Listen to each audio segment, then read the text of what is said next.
My name is Michael Rubino. I'm on a personal mission to make sure you don't get sick inside your own home. I knew there was something wrong. I'm just so relieved there's something that you can do about it.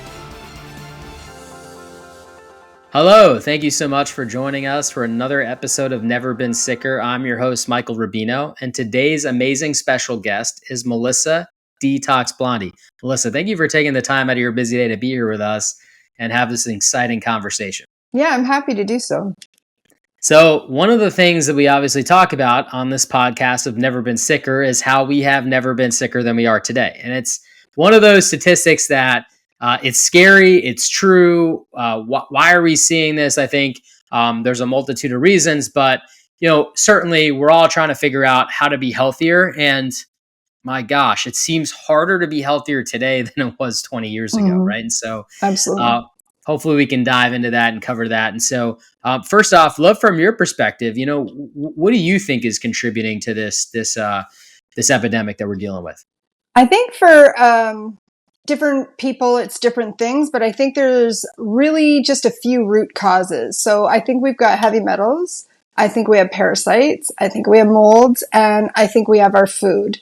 So I know when we have a person that has an MTHFR gene SNP, when they consume something like a folic acid in their diet, it will actually clog up their cell receptor and then make them nutrient deficient. And then that nutrient deficient plays a deeper role where they might think they have a thyroid issue and they won't be able to convert T4 into T3 because that's happening outside of the thyroid. And in the body, it needs these B vitamins that are being blocked just from what we're consuming. And then that will slow down the detox pathways. So we've got a large cohort of children now who can't detoxify and are getting all these three-letter labels. And we're wondering why. And it's in their morning breakfast. It's like they're loaded with everything.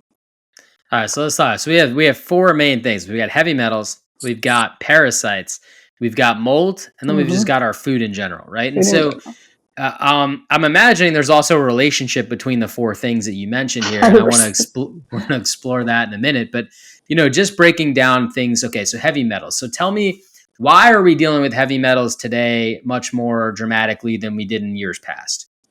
Well, this is a controversial topic. So there are things in our skies, in our water, in our well baby visits, all these things, and sometimes even our food. So these children and ourselves, we're being inundated. And, I myself would detox daily because these children, they don't have a chance if we don't help them. Right. Especially once their systems are shut down by what we're feeding them. The detox pathways are just getting slower and slower.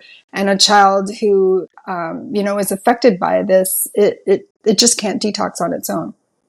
Yeah, and I know this is a controversial topic. I know, RFK Jr. kind of led the charge on mercury and autism and all these different things. But, so it's obviously we have this problem with heavy metals. I mean, I've heard about this from various doctors out there, right? There's research papers out there. It's not as controversial as it may be.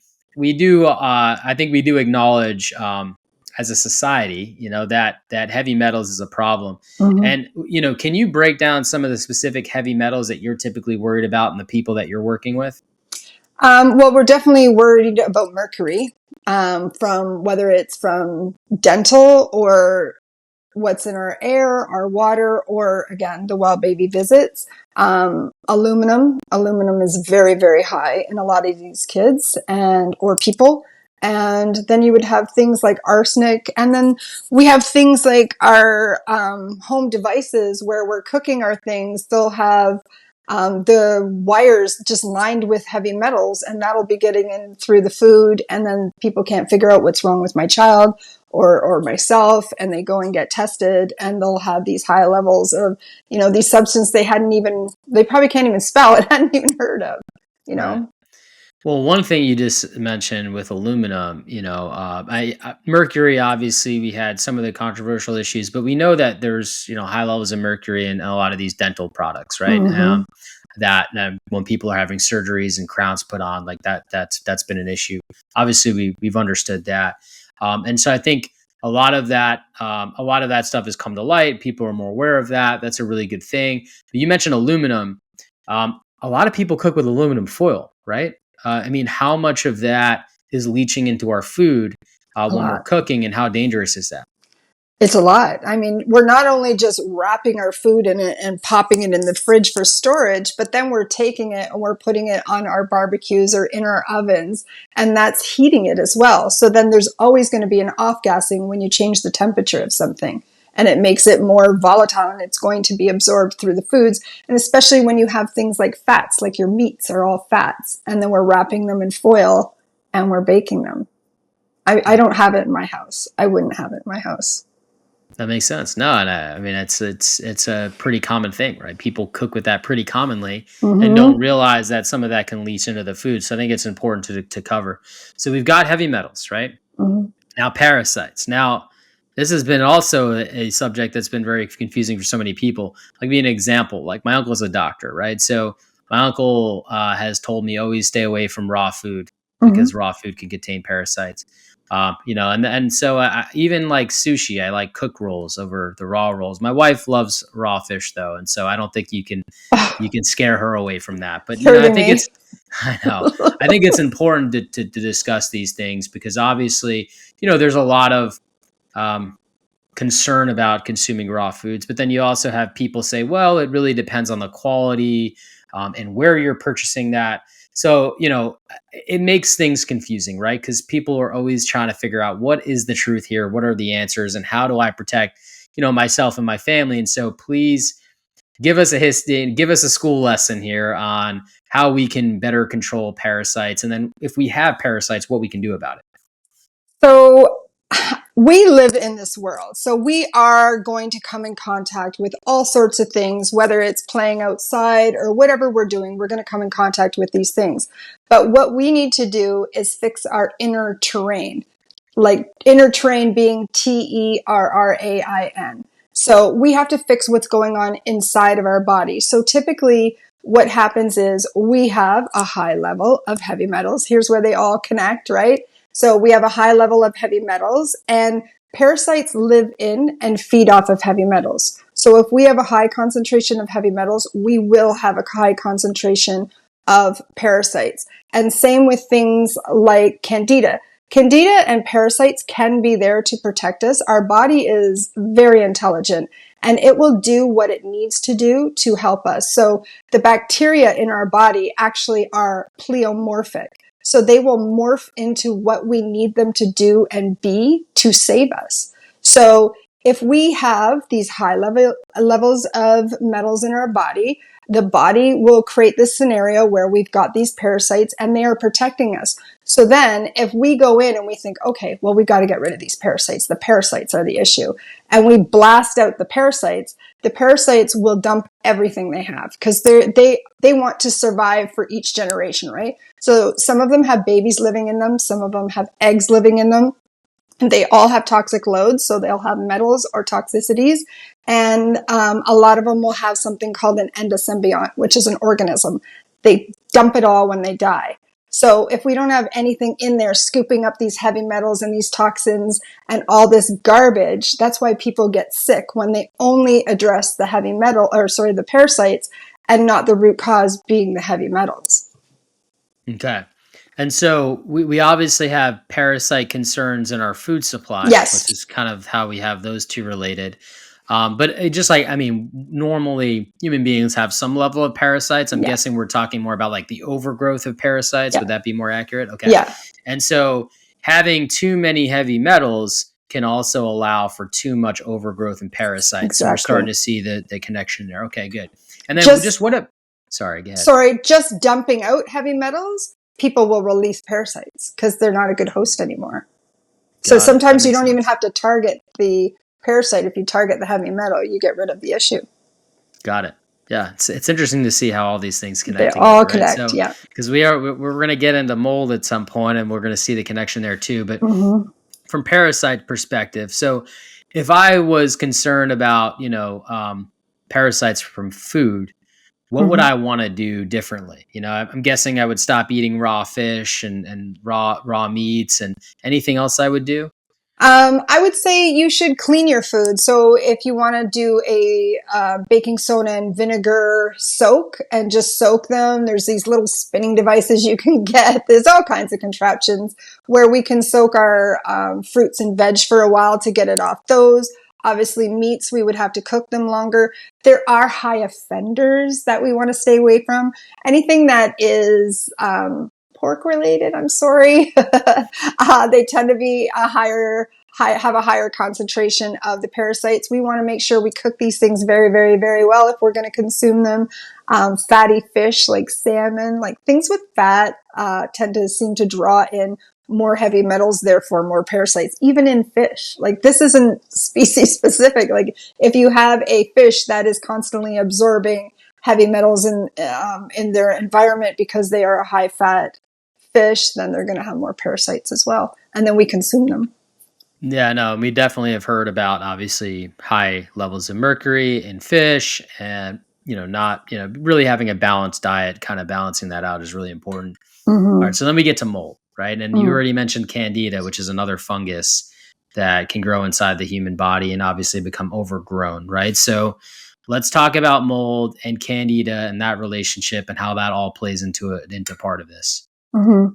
So from my perspective, mold is a little bit easier to get out of the body than a heavy metal because it's in the name, like it's heavy, right? So it's harder to carry it out of the body versus a mold, but they are all positive ions. So we want to have a binder that is negatively charged to attach to a positively charged ion. So, but the mold will come into the body and it will actually attach itself to parasites and the heavy metals and the candida and even the mucoid plaque. So the mold keeps binding to these things and we want to bind to the mold.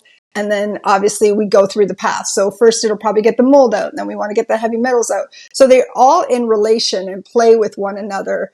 But the mold is a little bit easier to get out than something that is heavy, like a heavy metal. Got it. And so obviously this connection between all of them, obviously reducing, it's kind of almost like a triangle in the sense where you reduce one side, it reduces the others as well with it. Mm-hmm. So you want to kind of look at all of these different factors and probably test the body to see how much these factors are at play, right? So what are some of the symptoms of each that you've noticed people complain most about, and like what are some of the tests that people can take to see, do I have high heavy metals, do I have high mold, do I have high parasites, so they can kind of put the pieces of the puzzle together. So there are a lot of tests out there. I don't typically subscribe to a lot of testing because I think a lot people are so financially strapped these days.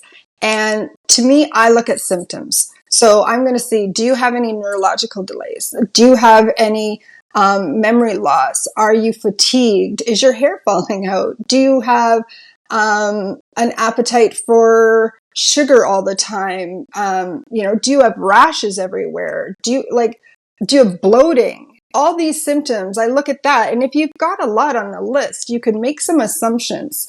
I know back in the day, I tested my son for all these things and I spent like $1,400 one appointment for all these tests. And I'm not saying they shouldn't be done because definitely if you cannot fix the issue, I definitely think that, like the mom, she's actually a friend of mine who she's out there everywhere on the internet, who found out it was her air fryer harming her child. Now, if she hadn't have tested, she wouldn't know that, right?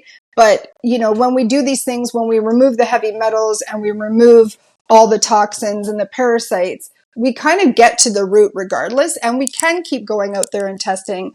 But that's not where I start with people, just because I think a lot of them a lot of people are really struggling today. And I think if they could put their money anywhere, I'd rather them put it towards product rather than even my time or on testing, unless it's a case where we can't get to the root of the issue.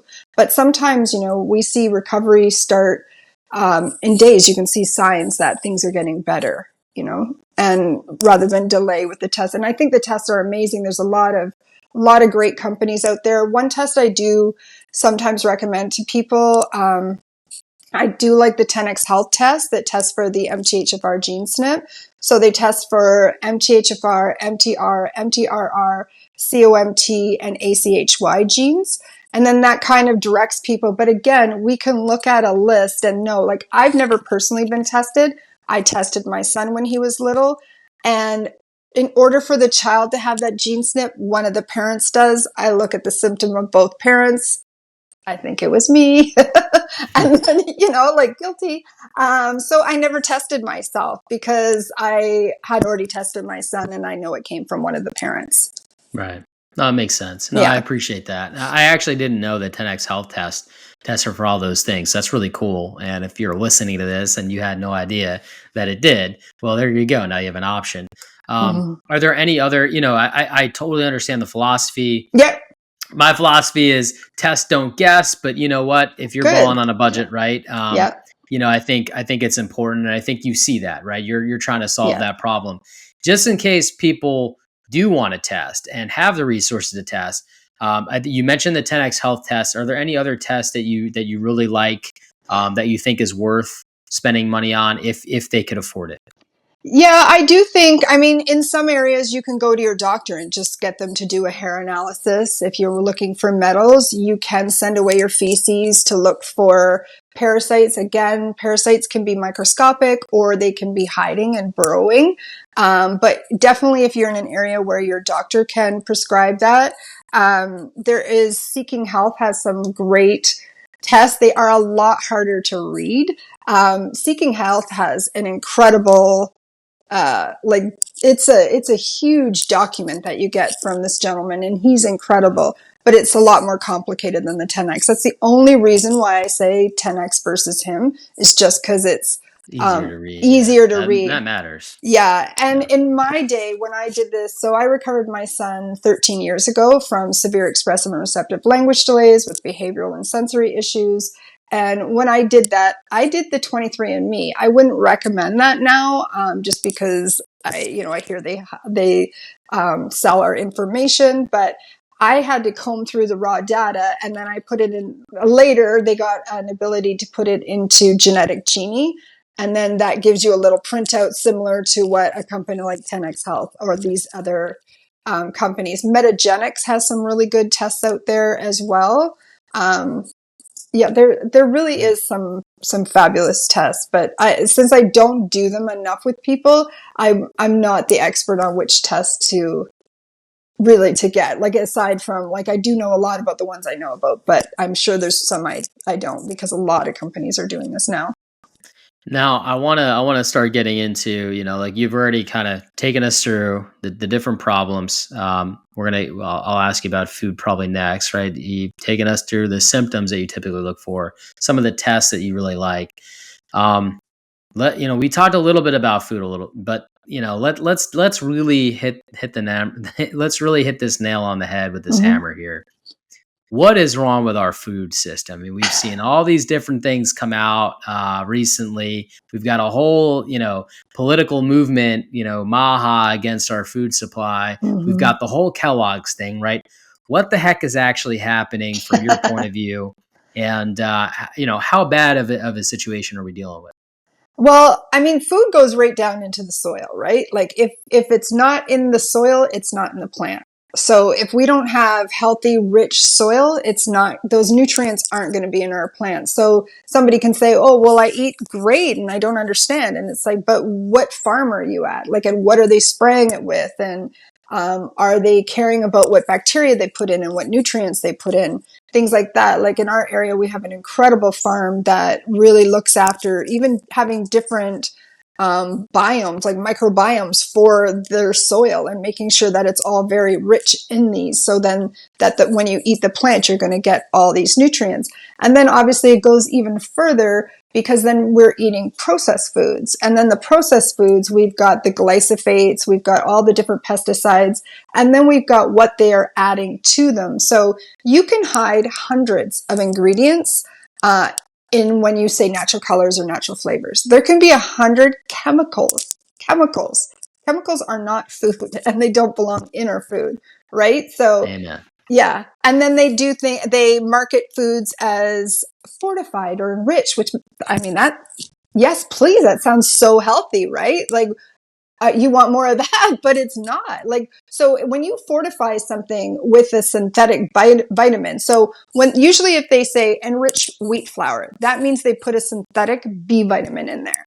And like I said earlier, if you have an MTHFR gene SNP and you consume a synthetic B vitamin, your body cannot process that. It doesn't know what to do with it. It's a chemical. It's not of nature. So your body doesn't know what to do with it. And then it ends up clogging up your cell receptor and making you nutrient deficient. And again, then that whole cascade starts of all the different processes in your body that can't happen because you don't have that vitamin. And these Bs are our happy. There's our happy vitamins, right? So many people have anxiety, depression, neurological issues, thyroid issues, and even speech delays, things like this. And a lot of them are all that same root cause. Yeah, no, I mean, it makes a lot of sense, right? I always tell people the foundations we need: clean air, clean water, clean food, right? And we don't have really any of those foundations today. I mean, it's even a lot of the clean water, people think they're drinking clean water, but there's microplastics like you wouldn't believe in there because we're all drinking out of plastic. And so, it's one of these things where we've really got to get a little more dialed in here, and put a little bit more protections in place. Not to say that it's not that I don't think the EPA or the FDA is doing a good job. I just think that it's a very difficult job, right? To govern all these different companies that have their own agendas, right? And it's just really that simple. And typically companies, they're invested in making the shareholder, right? I mean, many of these companies are publicly traded and they literally have a fiduciary responsibility to the shareholder. Fine. But what about the stakeholders, right? And the stakeholders are us actually getting these products. And I think we're getting missed on the mark here because we're looking at the short-sightedness of how do I turn a bigger profit instead of the long-term view of, well, how do I make a healthier planet full of people who have the money to buy the product, right? It's like we take this short-term view instead of the long-term view. And that's why you see, the companies, they unfortunately, they come up, they do really well for a while and they go out of business because we start to realize, hey, that wasn't the way. And then we start to revolt against that. It's kind of like what we're seeing with Kellogg's right now. It's like, we've all had our head in the sand and then we're realizing, wait a second, these companies, they actually make their products better elsewhere, but then make our products less safe and less healthy. Why is that, right? And so I think it's a really important point, and thank you for bringing that up. Just for those who are listening that might not understand what processed food actually is, can you break that down a little bit for us? Anything that didn't grow in nature. So anything you're getting in a box or a bag or whatever form you're getting it in, if you didn't pick it from a tree or the ground, that's a processed food. Like even a French fry, like, it took me, it's so amazing sometimes how you get these little epiphanies. Like even your French fries that you'll get a frozen bag of French fries and you're like, well, it does this one ingredient. Well, they've pre-fried it in something and it's likely a seed oil. And then you're eating that. And then when you eat something like that, it will gum up around the cell and not let any toxins out or any nutrients in. And then you'll have further problems. And then people go around going, oh my God, I've got all these hormone issues. And they think they're that, and you might, but it's what you're eating. Just stop eating those products, right? Like I've seen children stop stimming. Like, so when you take a child that's stimming, that is quite a display in front of everyone where the child seems neurologically at a disadvantage. I've seen them stop stimming after 24 hours with no folic acid. One ingredient. And it changed the child's whole life from going from looking like they have special needs to being just an average child. And it's disgusting. And my own child had words but no language until I took the folic acid out. He started talking immediately, which is quite a profound thing. And healing his gut. At 3 years old, he could only point out one animal in a book. And within a week of healing his gut, he could point out every single animal in that same book at 3 years old. And that That's was so like seeing, interesting. yeah, it was like seeing a ghost. Like it was just like, because you don't expect it, right? You're just reading the same story you read every night. And then suddenly you're like, where's the chicken? And then he points it out and you're like, where's the next animal? And then you're freaking out because this is not the ability your child had a week before. It's so interesting. Not to get philosophical on you here, but yeah, I find myself um, disbelieving in this phrase of reality. Like, sometimes reality isn't actually real; it's perceived reality, right? And so, Mm. just to give you an example of what I mean by this is, we've all kind of been fed this line of BS, like, you know, you've got one life to live, and you grow up, and, like, whatever abilities you have are the abilities you were given, and you will never be more able than that. And your IQ is your IQ, and you can't ever improve it. And your emotional intelligence you're born with, and that's just who you are. And so we've become like this identity, if you will, of just you're born that way and there's nothing you can do about it. And I just don't agree with that sentiment. I've seen miraculous transformations in people that medically you would never be able to explain. Mm. I've seen us realize that medicine isn't exactly what we thought it was, right? And I've seen transformations in that field. I mean, you have doctors from different camps agreeing or disagreeing on certain things, cherry picking specific studies that validate their beliefs, but it's really just like it's almost like internal religions within these different professional communities. Mm-hmm. I've seen it in the medical profession. I've seen it in the science profession. Um, and it's really interesting to observe. But everybody believes what they believe, and they kind of validate those beliefs internally. And then this is really how these opinions get formed. And it's just so interesting because, like, I myself have watched my IQ improve Mm. by reading.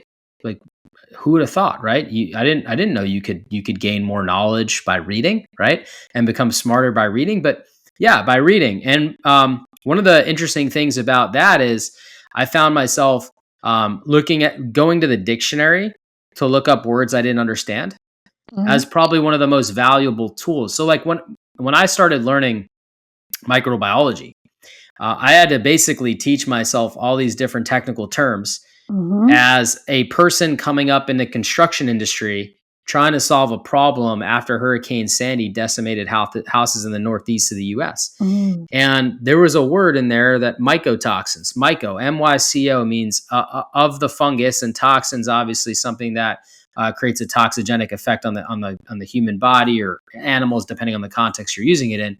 But I found that really interesting. Like, okay, so I broke down the word, then I had a better conceptual understanding of that word, and then I had to do research, right? Like, well, okay, well, what produces this? How do people get this? How are they exposed to it? How do we remove it from people's homes? I mean, all these different things. But I had to teach myself and using the dictionary to learn new words, Mm-hmm. figure out, making sure I had full conceptual understanding of that word. And then when I reread these microbiological papers, once I knew the words, it was like eureka. I know what this means now, right? And so Amazing. it's like there's a technology to even studying, right? Mm-hmm. And it's just very interesting how it's like, you talked about how there's this reality, and you basically were like, nope, I'm not going to be in agreement with this societal agreement that this is how things work, Never. and I'm going to figure out, how to create my own path and how to have my own reality. And I think that's what's really interesting and unique for me, is that, like, we as human beings are probably 10 times more, probably 1,000 times more powerful than we think we are. I believe it. Whether you're a person who's more spiritual in nature or whether you believe in God, I feel like we're all connected Mm-hmm. more than we could ever imagine, more than we'll probably realize in our lifetimes. But I also believe that we as human beings are able to create a future. And the future that we've been creating, unfortunately, we've just been blindly giving over trust to our governments, to these massive corporations, which also influence our elections. I mean, I'm not just trying to, this isn't a conspiracy, guys. I mean, go look at what a super PAC is, and go look at who lobbies for what. And you'll notice that these massive companies, they just give to whatever political party they think is going to win. And then they use that as their advantage to saying, hey, don't legislate against me because I helped you win, right? And if you don't think that that's how this works, unfortunately, I hate to tell you this, but I just burst your bubble. That's how it works. And so we look at all this, and that we've blindly given trust over to our governments. We've blindly given trust over to these massive companies. And everybody's got this. It's not that they want us sick. I really don't believe that. I just believe that they turn a blind eye to new information that challenges their ideology because it affects their bottom line. Mm-hmm. And we've just kind of accepted that.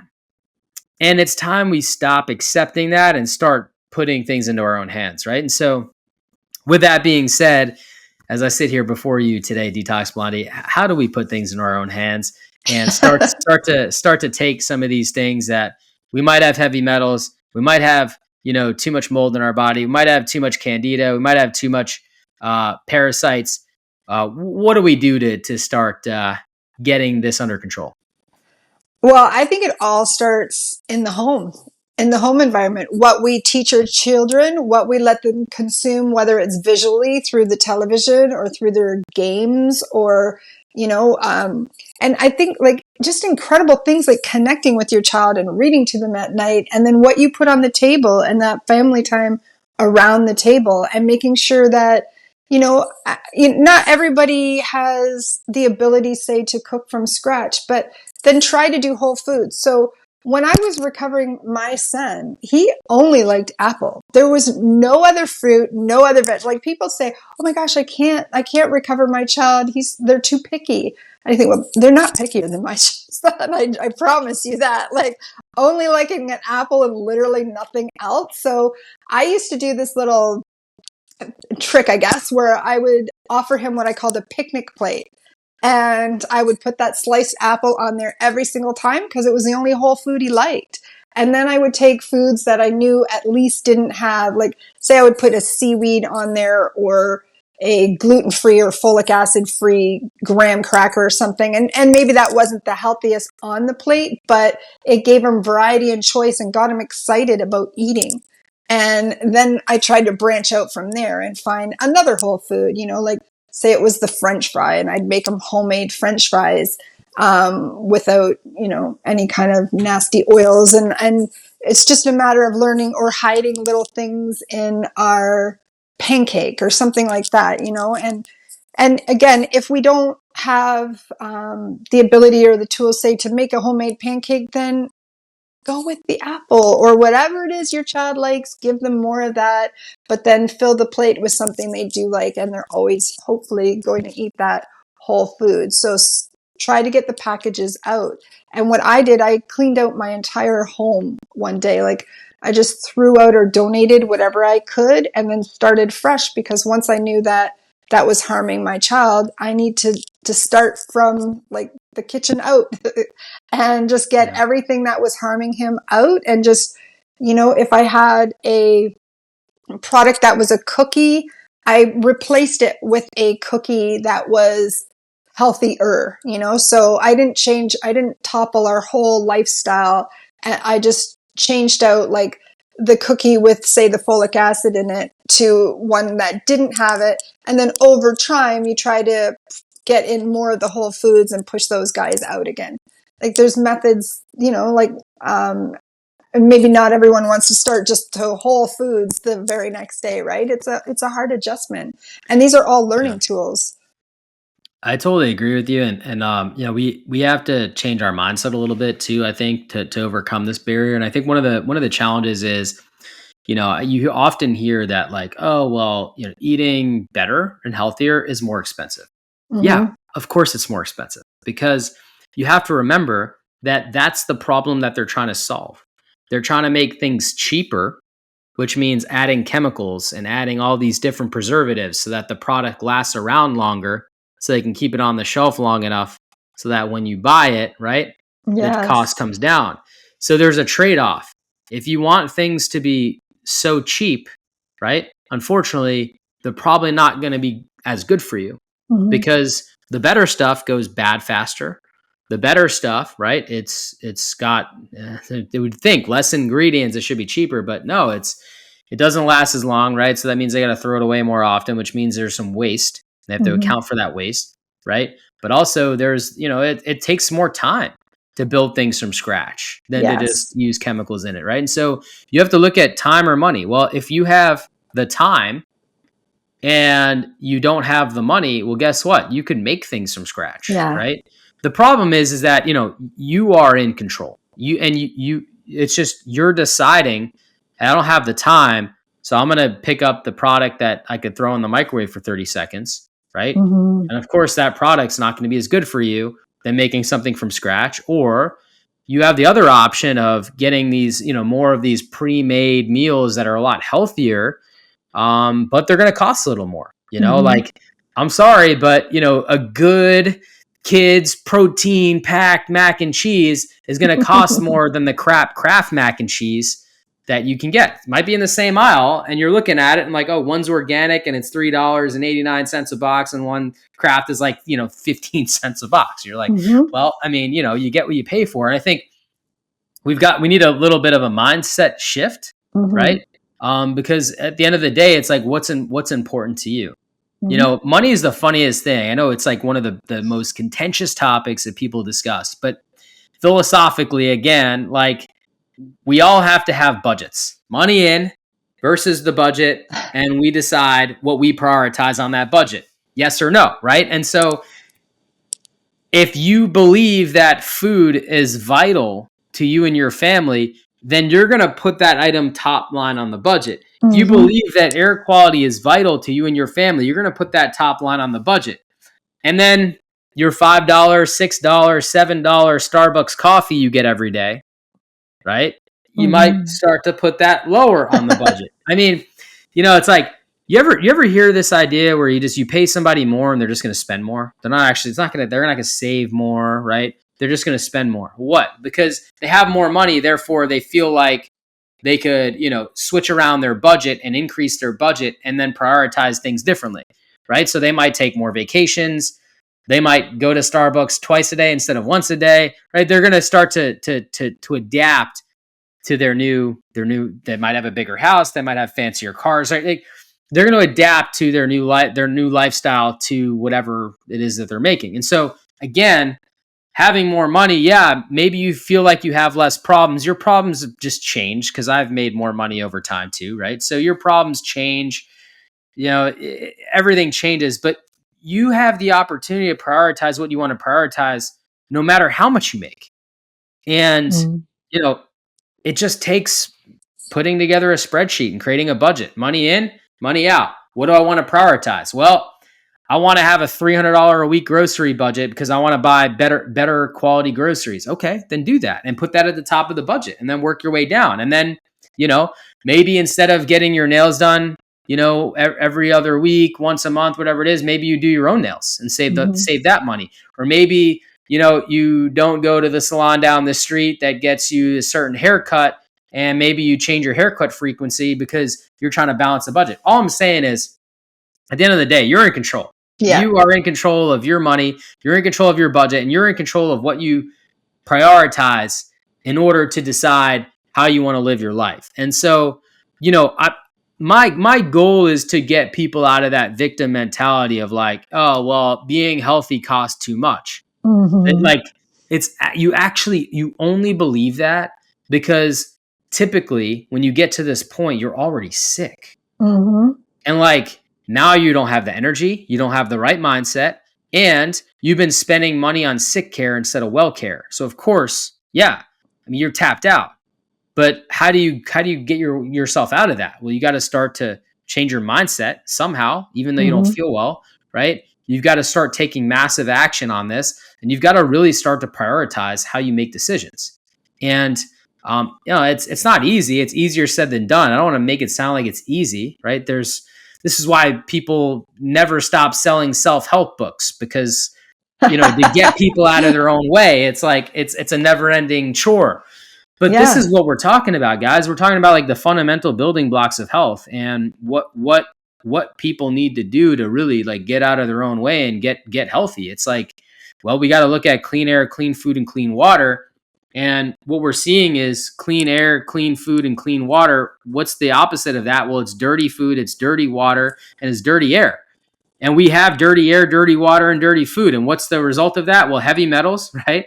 Well, mold, and parasites and candida and all these imbalances in the human body. We didn't even get into vitamin deficiencies and mineral deficiencies, but that's what it is. And when you have that, you've got a body that likes that's good for cancer. You've got a body that's good for immune deficiencies, which means you're going to get sick more often. You've got a body that, like, do you want a body that's good for illness, or do you want a body that's indestructible? And so, like, and I say this from a place of love, because I too had to make radical transformations to myself. I've lost over 45 pounds since Awesome. in the past couple of years. Why? Because I was going into people's homes, even with like protecting myself. I was going into people's homes that I knew were dirty. Okay. I was not eating probably the best I could eat. And even when I tried to change my eating habits, I still had other things holding me back because I had stored too much stored toxins in my body. Yeah. I have no doubt that I had candida overgrowth and parasite overgrowth. I didn't check, but I had no doubt that I did. I started doing the sauna. I started like really changing my mindset and changing this, because I have two kids, 5, 6, and 9, almost 10 years old. And I was like, man, I'm in my 30s and I don't like the way things are going now, and I want to be there for my kids. So I really got to start to change it. Like, I would go outside to play ball with my son and be like out of breath in 5 minutes. Like, I can't. Yeah. I would go up the stairs and be like winded. Like, I can't. That's not a body that's conducive for health. That's a body that's conducive for sickness, right? And so, I had to change the way I thought and change the prioritizations. And just like anybody else, I've got a set number of income that I got to work with, and I've got to figure out how am I going to budget for all this stuff. And I did it. And it's not easy, but I did it, and you could do it too. And I think that's like, what if I want you to take something away from this episode? I hope they take away this. You Yeah. can do it. I always tell people, go on, if you're looking for a rebounder or a blender or whatever. So many people buy these things and they don't use them. Go on Facebook Marketplace. There's tons out there. And they're almost giving them away because they don't want them anymore. They're taking up room in their house and they want to get it out. So look there. There's always a way. Get to know your farmer. He's going to sell for cheaper than the grocery store likely will. Get to know him. Yeah. Go to a market. That's a good There's point. all kinds of ways. That's a good point. Yeah. And Yep. figuring out what's wrong with your body and giving it the support that it needs. It's not rocket science. It makes sense when you say it out, the words out loud. But most people they just they don't think about it. They wait till their doctor to tell them there's a problem. Or they wait to not feel well and then go to their doctor and be like, what do I need to do?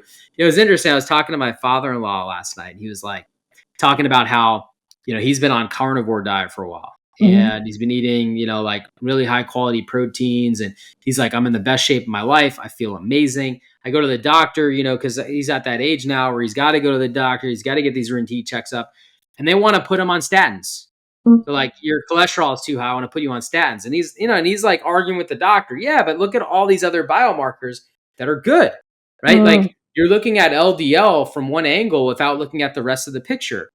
And, so he went on statins, and then he was like, I go on statins and I'm having like headaches and I'm like not feeling well. I'm like, I've got, I barely want to get out of bed. And it's just like, so I got off them, and all of a sudden he bounced back. As soon as he was off them, he felt great again. And the doctor's like, well, I've got another pill to deal with the issues that you're dealing with the statins. So get back on the statin, then we'll put you on this. You'll be fine. And it's like, no, I'm not doing that. Right? It's crazy. But it's like we've kind of almost got this, like, medicine has become reactive, not proactive. And that's the problem. It's like we want to just react to things, and we create the standard of care around these reactions instead of proactively trying to get healthy. I think this is where the mindset shift really comes into play. So, with all that being said, you've given us so much to think about, so much to talk about here today. I want to bring it back full circle, right? So we've got these imbalances. We're trying to deal with it. I think you've given us some great tips on how to do that. Where you do consulting work with people. Like how do people work with you, and how do you help people? How I help people, I usually do it through my platform, whether it's Facebook or Instagram. And I get them detoxing. So as long as somebody's working with me with the detox, they get my time. I do have a subscription channel on my site if they want a little more one-on-one care.